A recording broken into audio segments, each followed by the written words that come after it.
Salam cerdas, Ibu Bapak, saudara-saudara yang saya hormati. Sesi membaca berita kali ini dan sedikit komentar dari saya adalah berita tentang industri pertekstilan. Kali ini sumber beritanya adalah pernyataan dari Ketua Asosiasi Pertekstilan Indonesia.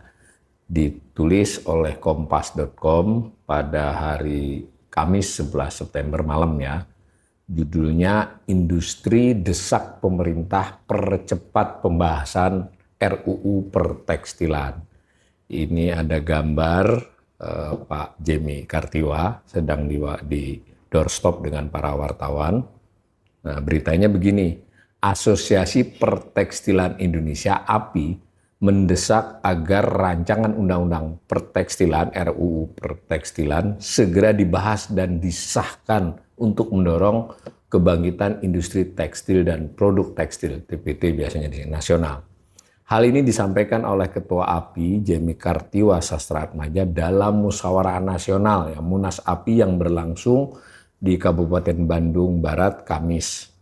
Nah, Jemi menegaskan RUU tersebut telah dimasukkan dalam program legislasi nasional Prolegnas 2025 dan harus menjadi prioritas untuk memperkuat sektor industri padat karya. Nah, RUU Pertekstilan urgen saat ini. RUU ini diharapkan menjadi payung hukum yang kuat yang mampu meningkatkan daya saing industri padat karya. Nah, Munas ini juga menjadi komitmen API untuk menjaga sustainabilitas industri padat karya di Indonesia, ujarnya.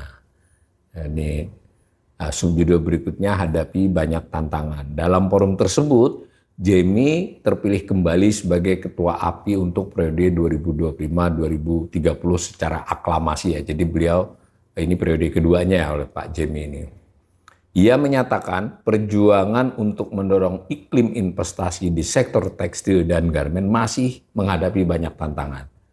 Jadi kita perlu salah satu industri apa yang bisa menyerap tenaga kerja yang cukup banyak. Nah, salah satunya itu adalah industri tekstil tambahnya. Menurut Jemi, industri TPT memiliki peran penting dalam menjaga daya beli masyarakat.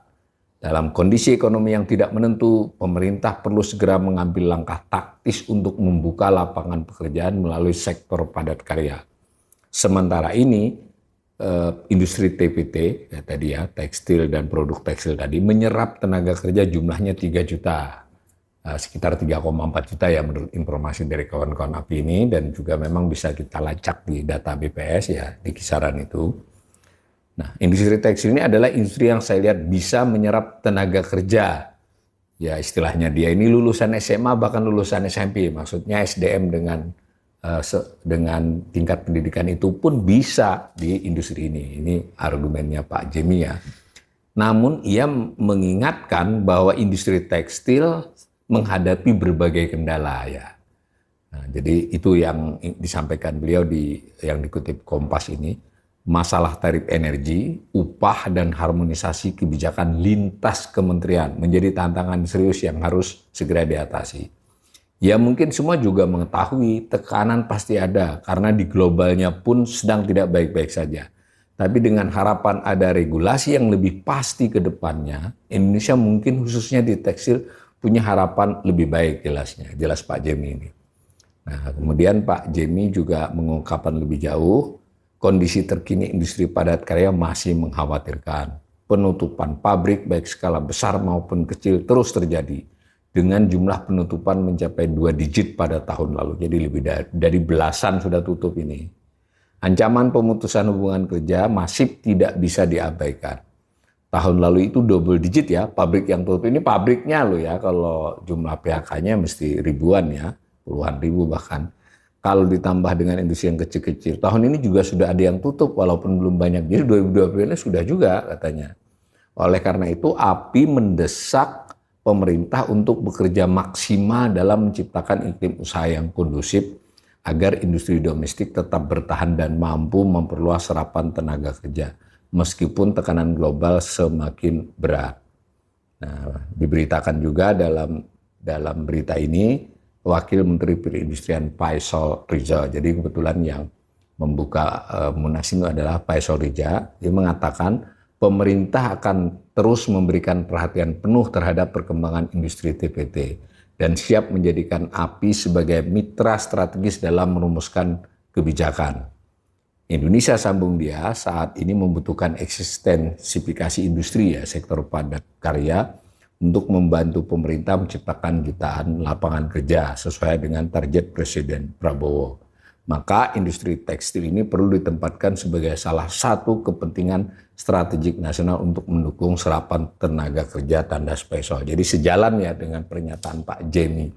Jadi kalau saya komentari sedikit, jelas Pak Jemi ini Ketua API yang terpilih untuk kedua kalinya itu mengingatkanlah terutama ini kepada pemerintah bahwa industri tekstil ini menyerap tenaga kerja yang sangat banyak. Saat ini masih 3 jutaan dan lebih penting lagi tenaga kerja yang diserap API ini tidak mensyaratkan pendidikan tinggi sehingga betul-betul membuka buat orang dengan pendidikan yang relatif rendah ya, SMP dan SMA dikatakan beliau. Nah, di sisi lain diungkapkan bahwa tantangannya sedang berat buat industri tekstil.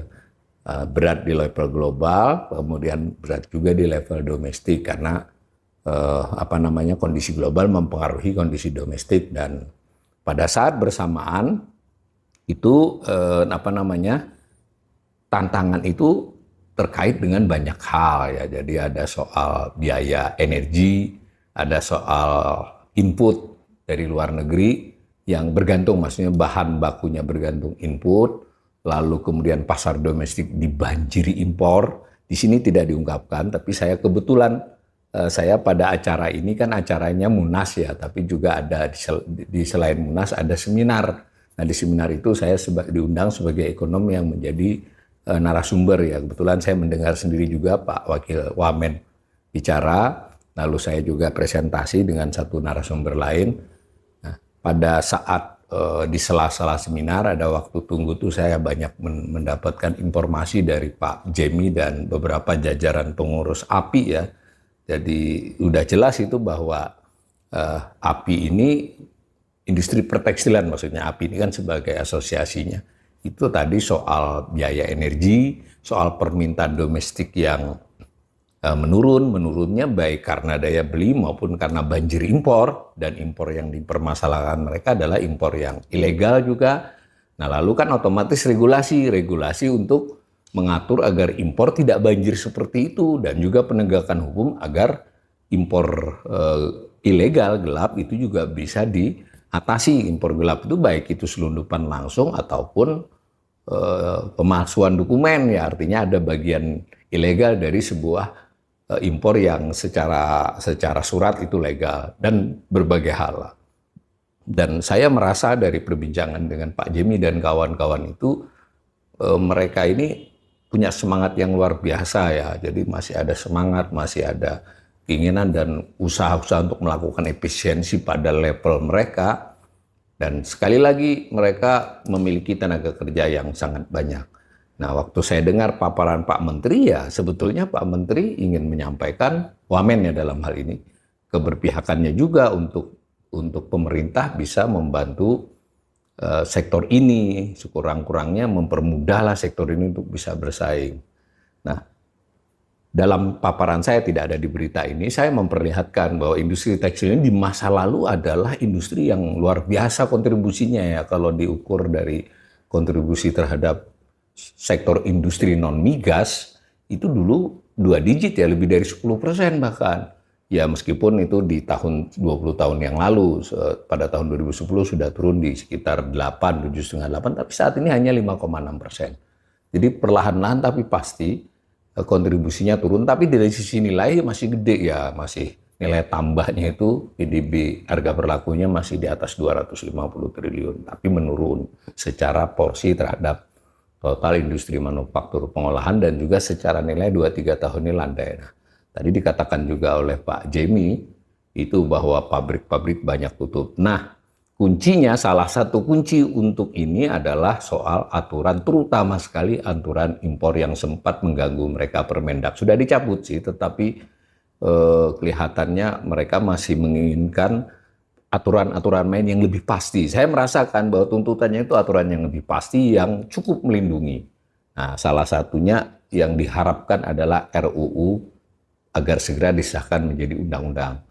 Nah, API sudah terlibat dalam penyusunan itu sebagai salah satu stakeholder. Stakeholder terbesar bisa dikatakan API ini dari 74 ya sudah hadirnya. Jadi sudah mereka kasih masukan dan sejauh yang dibicarakan ke saya cukup banyak pasal-pasal yang sesuai lah dengan harapan mereka. Tetapi ini masuk prolegnas 2025. Kalau rancangannya sendiri sejak 2024 sudah ada. Ya, kira-kira begitu ya. Dan terungkap juga baik di seminar waktu saya maupun saya bincang di sela-sela seminar, yang lain juga yang diharapkan oleh para pelaku industri tekstil ini adalah konsistensi, kemudian harmonisasi antar kementerian lembaga ya. Jadi jangan sampai yang satu begini, yang satu begitu. Nah, mudah-mudahan saya sebagai ekonom cukup tersentuh ya menghadiri acara Munas mereka di seminarnya. Ini ibu bapak yang begitu bersemangat dengan situasi yang berat, mereka masih berusaha bertahan. Bukan hanya karena mereka pengusaha untuk kepentingan mereka, tapi saya lihat ada semangat juga untuk tetap membuat para pekerjanya bisa bekerja dengan baik. Mudah-mudahan RUU-nya segera disahkan dan yang lebih penting jangan ada pasal-pasal tambahan atau selundupan. Ya udah jelas ya, yang paling dikhawatir mereka adalah yang memudahkan impor dan mengganggu permintaan domestik buat industri tekstil Indonesia.